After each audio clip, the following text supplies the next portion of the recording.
You know what I just realized? Because we're using Zoom for this one because we had an issue, but the woman who says recording in progress for when you start, she sounds like that voice that people put to auto read their I like know. TikToks and videos, all Yeah. that whole monotone thing that I speaks don't too like it. fast.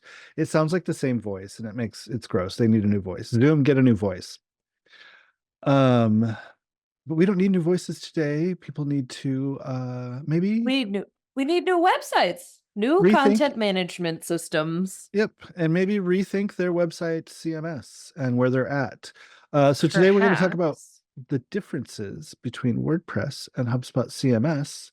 One of them is one of those entities is not fighting with with one of their host itself. providers, well, sort of with itself, with one of its biggest customers. Um, but yeah, there's other differences as well. So HubSpot CMS used to be a little bit clunky and very much like you got a code if you're going to be in here. And it has Hmm. come a long way, baby. It's Virginia Yes. Slims, right? I think so. Suddenly it's Something cigarette like that. advertising. Sorry, y'all, don't smoke. Um, but yeah, so we're going to talk a little bit about that. But we also have this weird cocktail that we're going to get into um, that I'm like confused by, but I kind of get it. It's sort of a milk tea, but not really. Um, the cocktail's called the tea ceremony.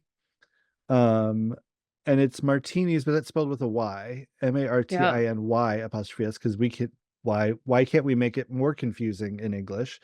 But it's a Smart person, I move. believe. So the tea ceremony cocktail was created by Takuma Watanabe, whoever that is. I didn't look them Watanabe. up. Sorry, Watanabe. That's Zach. fun to say. But I do know how to say Watanabe because the Watanabes own Oriental Trading Company, and I knew one of their sons back in the day when I was a youngster in Omaha. Um, but yeah, so it's a unique blend of Japanese and American influences. You know who else is a unique blend of Japanese and American influences? Producer Zach. But you knew that was coming. You had to know that was coming, Zach. Uh, so it's inspired The most by the unique classic old blend, our fashioned. favorite He blend. is. He is. Well, and what's funny is Zach is a triplet, and all three of them are very different blends of Japanese and American influences. Isn't that Um, fascinating? yeah, and then he's got another brother who is completely different. And then I don't remember if he has sisters. Do you have sisters? Yes? No? Other siblings? I don't know. Yeah, I think he's got some sisters too. So there's a big family in there. But I guess when you got three at once, you're like, okay, do we just stop or what do we do? I don't know. Anyway, I don't mm, keep keep moving. Stop moving, talking please. about like Zach's parentage. Stop. Yes. Still Um, stop talking about okay. it. So this is a rip off an old fashioned, which your husband would like, Caitlin, your in-home bartender, and Yes. I know Zach likes a good old fashioned. Yes. Um, it's a Japanese tea ceremony because it features Japanese whiskey, but the tea comes in with matcha powder in there, also some coconut water and some white creme de cacao. That's Ooh, what drink do we use? Oh, creme de cacao. We must use that in like chocolate martinis. probably. We have Yeah. some. We have some bowls creme de cacao, but it's the brown stuff. It's not the white stuff. Hmm. Um, Hmm. so this is a very unique flavor profile, I will say, a little bit complex. Don't know if I would like this. So if you like a matcha latte and you like whiskey, you're probably going to dig this. Although you could like those two things and not want them to be in the same glass. I don't know. How does your in-home bartender feel about matcha? I don't know. I I don't know. I do know that we have at least one, but potentially multiple varieties of Nika Okay. whiskey. Okay. So you've So got whiskey. that's like on, automatic qualifier. He for a while, like early COVID, we were drinking a lot of tea at home, but not like artisanal by any Well, and not means. matcha, probably And more not like matcha. No. like No. Lipton, like black tea, green tea, like just herbal Yeah. tea. Yep. A lot of Yeah, I do. like the tea bags were like the foil pouch was red, I don't know what that classic would color. be. It wasn't like a well, we did I like English breakfast, and Okay. then his was like a spiced black tea with some like Oh, yeah, yeah, yeah. orange. I've had that. something. I do I herbal teas can't when I think. get off my Anyway, yeah, caffeine kicks. When I like get off caffeine, which has happened several times in my life, I do herbal teas to give me something warm in the yeah, morning. yeah. So yeah, so you're creamy, you've got matcha latte, you've got hints of chocolate, but then you also have whiskey in this thing. Hmm. Um, and then you garnish this with a shiso flower, which I Oh, don't even who? know where I would get a shiso flower. Maybe at the Asian market, I don't even possibly. know what that I is. don't know. I don't either. We'll have to Google it. Watanabe. But it's That's I just am gonna keep saying Watanabe. Watanabe. It's but Mhm. it like yeah, my brain it's breaking my brain a little bit like my because it's just not the it's not the pronunciation that I'm used to, but it's fun to say Mhm. Watanabe. So Yep. the ingredients of this drink are 1.5 ounces of Japanese whiskey, preferably that Nika coffee grain whiskey, a half ounce of white cacao liqueur, 1 ounce of hot coconut water, preferably Vita Coco. Hot coconut water. You've lost me just Well, there. because it's tea, you've got to dissolve that I matcha. know. Yeah. And a tablespoon of powdered matcha. This is says preferably fukajuyi. Oh gosh. Zach, please don't I Fukujyu. please don't Fukuju? judge me. I can't I don't Fukuju? know. I don't know. It's just I'm really struggle bus over here today. This is not a uh an endorsement of my pronunciation capabilities, all right, and it but looks like we have a little note from Zach. Thank you, Zach, that your shiso leaves or kinome leaf, they start a little bit sweet and then transition to a cinnamon mint taste. So that garnish is ooh, gonna like evolve in the drink as you drink yum. Okay. it, which is kind of yeah. I mean, I don't like whiskey really. It depends. In a cocktail, sometimes Mhm. every time I've had matcha, I've been like, no, not interested. Yeah. Okay, so this one is not throw everything in a shaker and call it a day. You've actually got steps. Yeah. Oh, you've See, got this is the other thing. I just yeah. utensils. Yeah. In So a you got to shaker with ice, hmm combine your whiskey and white cacao liqueur and stir until chilled. Strain that into a rocks glass full of ice. Bring the coconut water to a boil using a saucepan or electric kettle and then turn off the heat. Then, in a bowl, whisk the matcha with the coconut water just off the boil. Add the matcha mixture to the rocks glass and stir. Do you Garnish with let a it fresh leaf. cool? I don't think so. Or are we? I think we're trying to melt the ice a little bit here, is my guess. Potentially?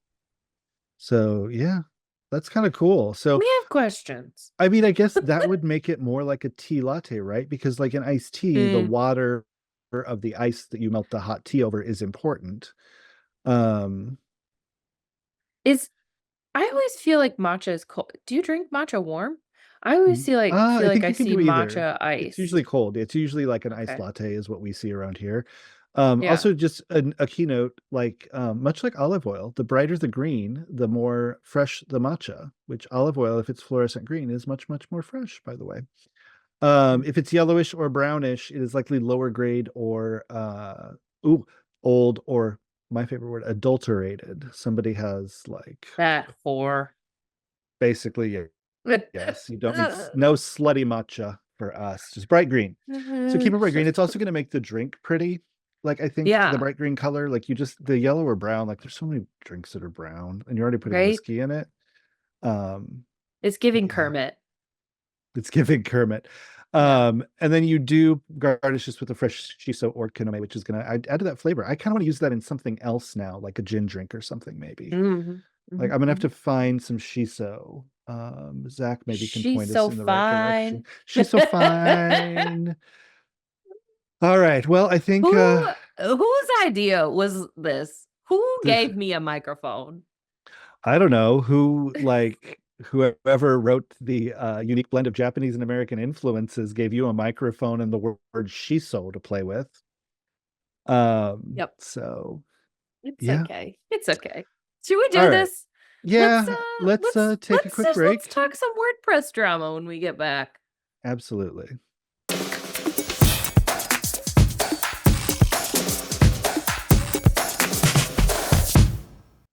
Hey, Caitlin, welcome back. Okay, let's do As I'm this. as I'm learning Yeah. that I have to be very obvious that we're back from our break. Yeah. Otherwise, tangents get weird. Um, Okay, so we're going to talk about WordPress and the HubSpot CMS. We are a HubSpot partner, so full disclosure, yes, we make commission off HubSpot.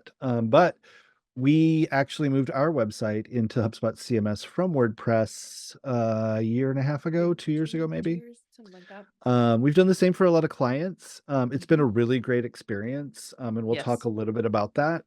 Uh, I think anybody who's used WordPress knows kind of the pros and cons of the difficulty that you can have and some of the management you have to do.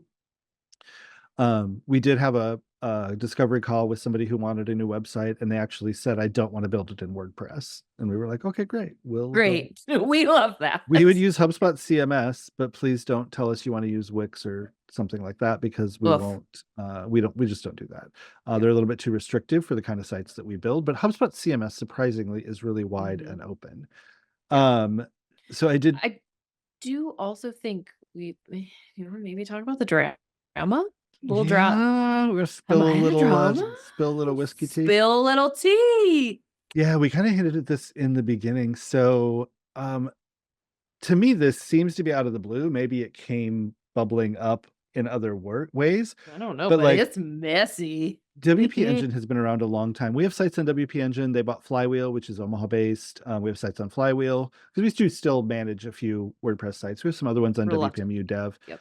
Um, but like there are like for a WordPress hosting system to use WP in their name is common, very common. Um, and HubSpot or WordPress, I'm sorry, geez. WordPress automatic CEO and the folks at WordPress just got into a big pissing match with WP Mhm. Engine. Um, Like, massive. like yeah, Like, massive like lawsuits flying back and forth and cease and desists flying back and forth. So basically the CEO of WordPress is calling WP Engine a cancer to WordPress. I think they've made too many enhancements and have kind of done their own thing. It's almost like WordPress is open source, has been mhm, forever, but it's almost like they're adding this layer to it that makes Automatic feel like they're losing control of the customer, perhaps. mhm. Um, so basically, Yeah. um, he made all these nasty comments. So WP Engine sent a cease and desist to Automatic, which owns WordPress, and their CEO to withdraw their comments. WordPress said you're using our trademarks wrong and we need to be paid for that. Automatic said no, suck it. Or sorry, WP Engine said no, suck it. We're using them fairly. Um, their CEO said he would take a scorched earth nuclear approach against WP Engine unless it agrees to pay a significant portion of its revenues for license Yeah, to the like, WordPress. this was the wild part. It's He just, like, insane. went off the rails after, like, years and years Oh yeah, like they've existed forever. yeah. And WP Engine has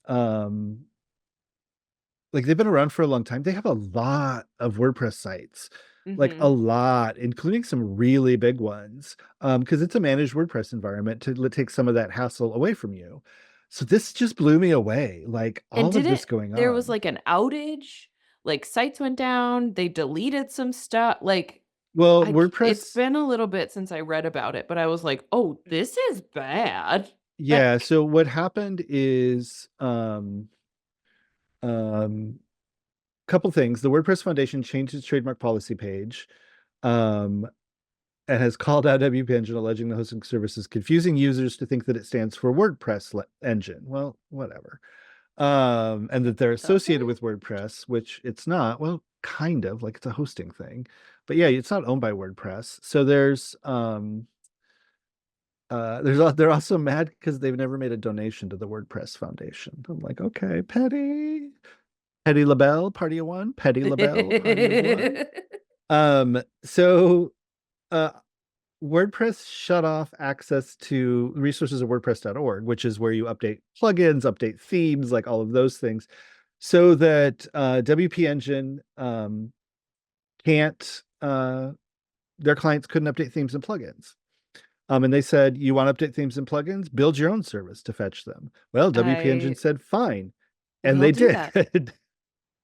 It's just I'm insane remembering to that's what me. I'm remembering is, like, the one instance I had seen was, like, calling out the huge security risk there was for the interim when they couldn't update plugins and things were breaking because they didn't have access to the update. It was, like, pretty gnarly. Yeah, and so now they're going even further, and WordPress is filing additional trademarks for managed WordPress, hosted WordPress, so that people can't use those as their hosting. But it's like where are people going to go?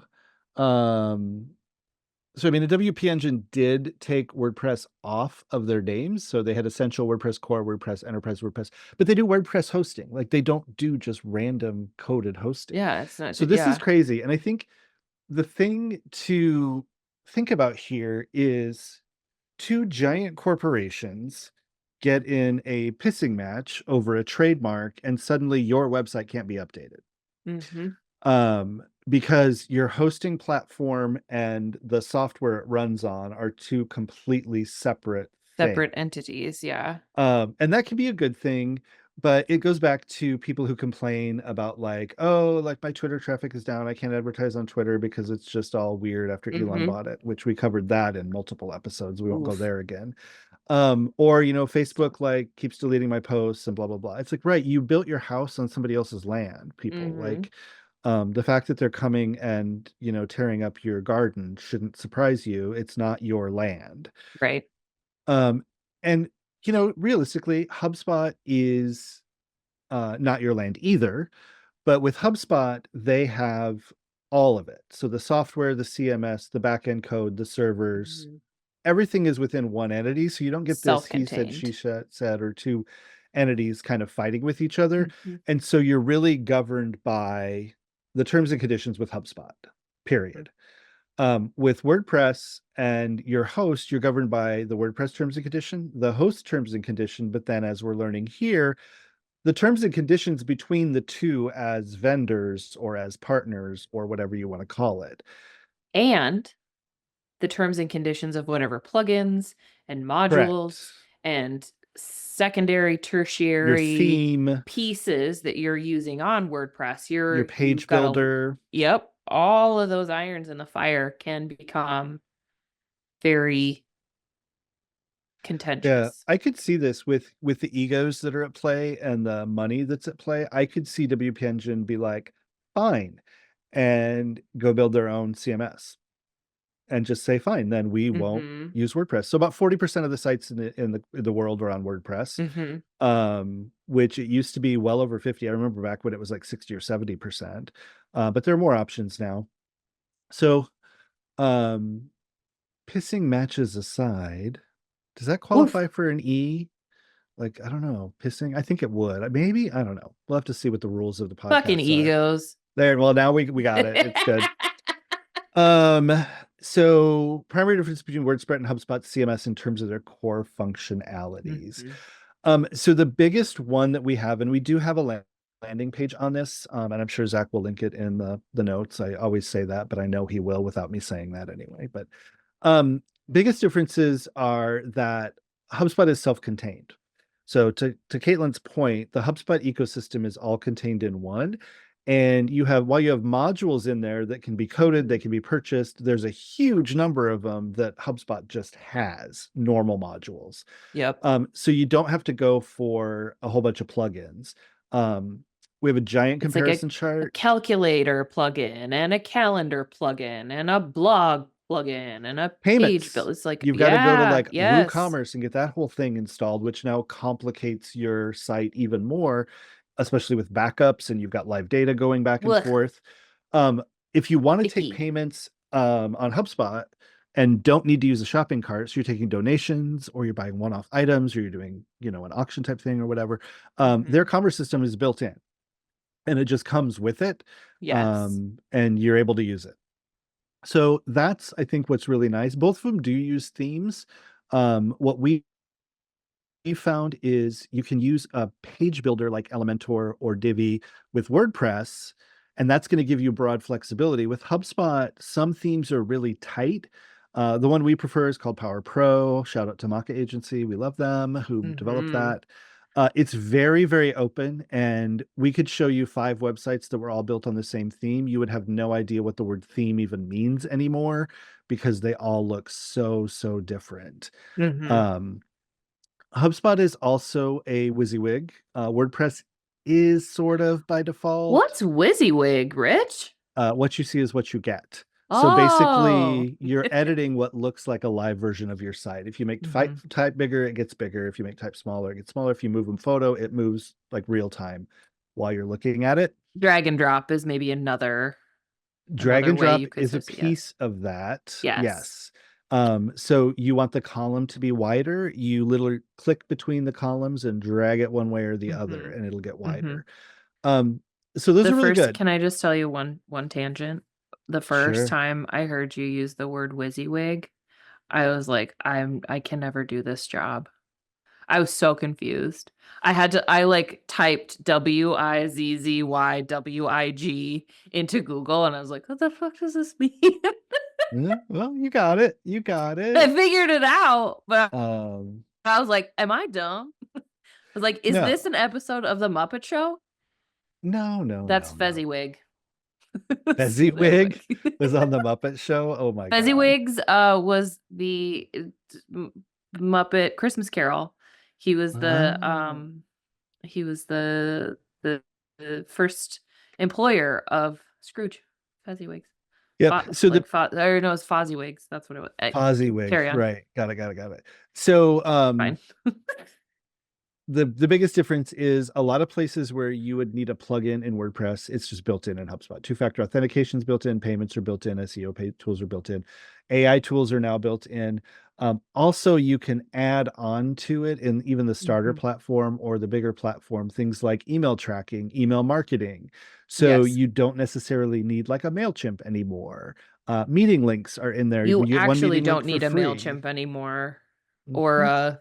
yeah, like Yeah, there's so you don't so need much like a self-contained. Calendly. Please stop paying for Calendly. If you're on If you're HubSpot, using stop paying HubSpot. for Calendly. It I is a beg of weird you. one. So yeah, so that's kind of the biggest difference. Mhm. The other one is self-contained platform, one vendor for hosting and um, software and backend. And with WordPress, I mean, you can host at WordPress.com, I guess, but there are multiple vendors Yeah. for that. Um, it's also just up to date. So like there isn't really Mhm. an updating plugins or anything. Every once in a while there's a theme update because they change functionality. But HubSpot continues to roll out improvements that don't break your site on the back end, and it all looks good. Um, so learning curve. WordPress is harder to learn than HubSpot. We can teach somebody HubSpot and how to edit a page in a couple hours. With WordPress, Mhm. it can take days for people, and they Oof. still Yeah. generally come back. So here's the catch.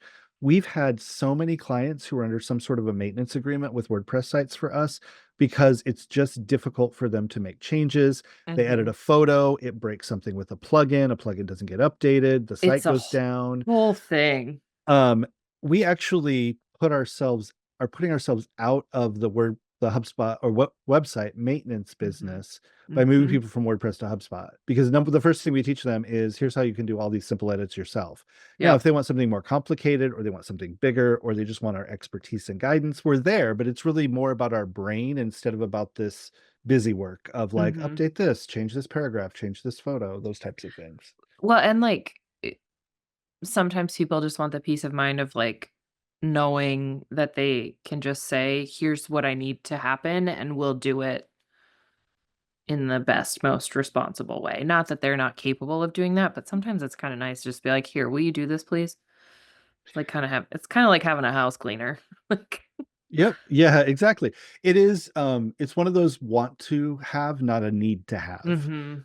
is how Mhm. we shift it. Yeah. You need to have somebody helping you with a WordPress update. Yeah. You don't need to have somebody helping you, but you can have them do it for you if you want to. Exactly. Um, so looking at some of the technical considerations, I'm just kind of going through the notes. Um, Customization and flexibility. Honestly, we can do whatever we want to do with either one. Right. They're both very customizable. Jesse could design a website, or Megan could, and we could build that site in either WordPress or in HubSpot. Mhm. It will be easier for us to build it in HubSpot. It'll take a little bit longer in WordPress, the way we need to set it up. Um, it can also be a little bit more of a delicate balance in WordPress because you have so many different things impacting it: your host Mhm. environment, your code, etc. We actually had we learned at one place, or with one host, that if we were to update Elementor at only for sites at that particular host, it would break their sites, and we'd have to go in and do a whole bunch of stuff to like fix it. Mhm. We moved a couple of sites to a new host. We can have automatic updates for Elementor and no problem whatsoever. So those are kind of things that you have to figure out and learn and troubleshoot. And that one took us like a year and a half to troubleshoot. It was wild. Yeah. Yeah. Because you don't expect that the host environment is breaking a really standard plugin update. Uh-huh.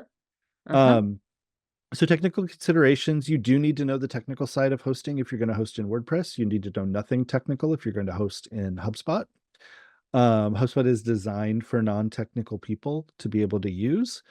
Um, security and maintenance is, HubSpot was designed for marketers. Let's it be was, that is true.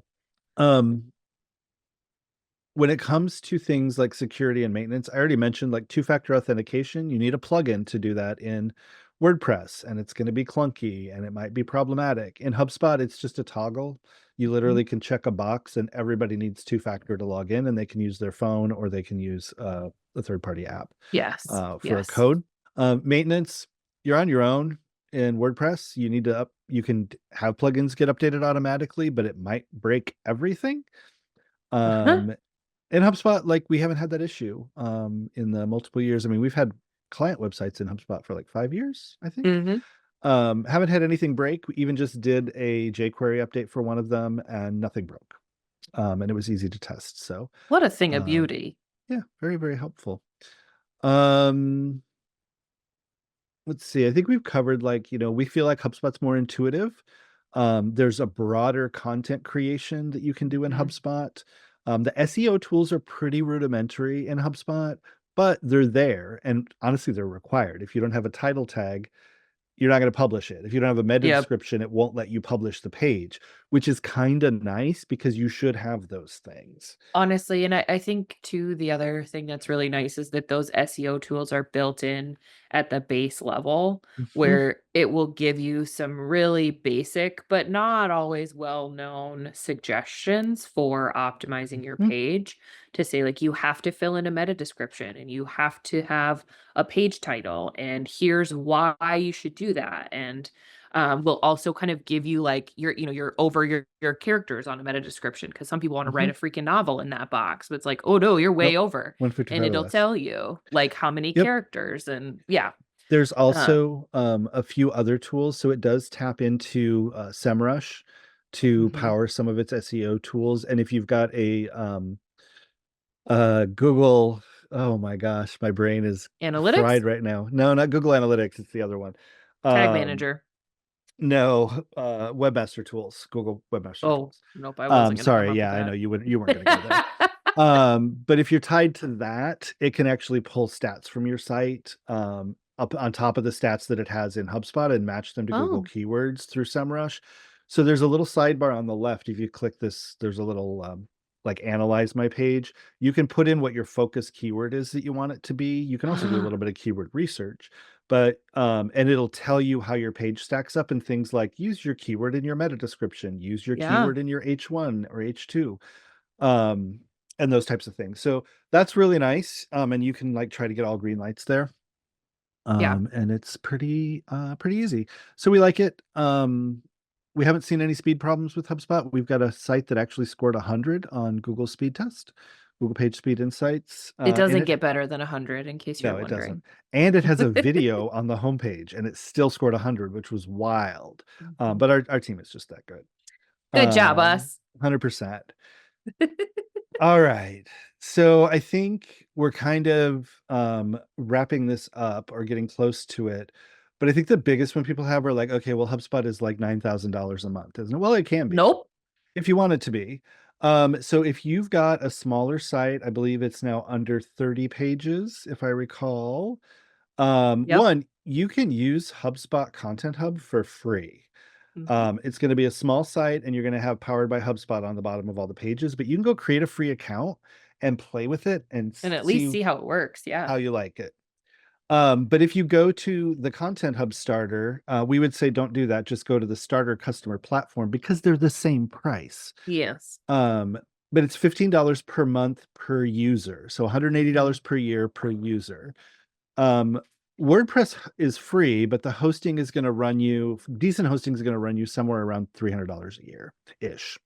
TBD. Mhm. But and then you've got plugins you might have to pay for that are annual, those types of things. So a couple of people in HubSpot is going to be 360 a year. It's really inconsequential. But here's the deal.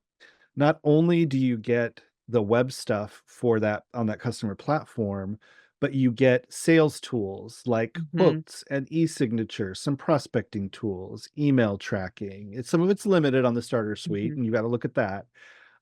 Payments are included, SEO tools, two-factor authentication is included. You get the email marketing. You'll be limited on some automations, just so you know. Yep. Won't have social media marketing in that one. That's Marketing Pro, which does run higher. But if you're just looking to get your website on a really easy platform to use, Mhm. we always recommend HubSpot. And we do Yeah, migrate and sites, that's which is I mean, great. that's kind of become one of my favorite things to do really is like site migration into HubSpot. We just had a kickoff meeting this morning for somebody who's talking about, their full customer journey and how do we maximize what we're saying and how do we get people to the right place, and all of that is possible with some of the Oh, upgraded tools within HubSpot that you can and really really start to serve your clients and potential clients in a meaningful way in the HubSpot CMS and using, some of those other, other ancillary tools. tools. Exactly. And I didn't even get into you can have a help desk pipeline, a service ticket Mhm. pipeline, and a help desk. You get one in Starter Hub, Yep. um, which is just huge, especially if you're triaging email in Outlook or Mhm. in Google or whatever. So I'll just give you like Um, one really, really quick overview Hit it. of a starter suite that I am utilizing in a volunteer capacity where we needed to be able to collect donations, potentially like sell some merch. We needed a new website and also needed to be able to accept form submissions for both like contact purposes, but also event submissions. And all of that was possible within HubSpot. And then Hmm. when you start talking about the service pipeline, what I was able to do was set up a channel specifically for event submissions that creates a ticket, and then as soon as the ticket has been generated, and usually me because I'm the, de facto webmaster at this point, but once I've published that event as a blog post, I just drag that ticket into completed and it automatically triggers an email to the person who submitted the event to say, your event's been published. So it's just this like really Nice. easy, beautiful kind of fluidity in that entire HubSpot universe, that is serving up beautiful content that's useful to our audience, but is also really easy to use and build, on the Oh, back end. and that reminds me of the other big one. You get HubSpot's free CRM with Yes. anything. So you can Yep. organize your contacts and actually manage and maintain a database and list of them, not in Mhm. email, not in a contact app on your phone, not Yep. in the Oh, weird way that's the that other can I tell you WordPress the other does it. great thing? Is all of those, events are on a blog for which I have a subscription type set up that sends out the event email automatically every morning at Oh. 9 a.m. So now our comms person, who is also a volunteer, doesn't have to spend all of his ding dang time fussing around with an email. It just goes out and people are starting to realize my email from this group comes Mondays at 9 a.m. and I should click in and see what's going on. Okay, fine. I'll move my website into HubSpot. Sold. All right. So we do have another episode coming up in a week. It is the Chauncey is our drink. I thought that you Chauncey. were, like, trying to tell me somebody's name when I saw this. I was like, "Who the fuck I is no. Chauncey?" Chauncey is our drink. Not serving us how to best utilize AI for your marketing strategy in I'm excited about this 2024. one. So this Recent AI is convert over here. yeah, I mean AI, it's got a place, right? Like we either It does. embrace it and find a way to use it and manage it, or we get taken over by it. Yep. So Yep. maybe we Yep. should develop our own AI and name it Chauncey, and then the No. AI could just make drinks for us and deliver Who's them at our doors. time? Who's got time I don't to write know. our own AI agent? I Go don't home, know. Mackie, you're drunk. I'm not drunk. I wish I was. Um, all right. Well, we're on all the socials at Antidote_71. And And if Caitlin, you where have a else can they question find you'd like to us? send our way, Our way. send it our way. Head to ctapodcast.live to shoot us an email. Even better, you can leave us a voice message on our hotline at 402-718-9971. Your question will make it into a future episode, and we will have a special Prizes gift for you. in Q4, which I was going to talk about now, but we're out of time. Stay So we'll tuned have to to talk about that hear next about time. what the Top of the podcast next time. We'll talk about prizes. I top of the promise. podcast too. Yeah, that was All supposed to be right. Irish. It's not. Okay. All I'm right. gonna See you later, go maybe take a Caitlin. nap. Bye. Bye.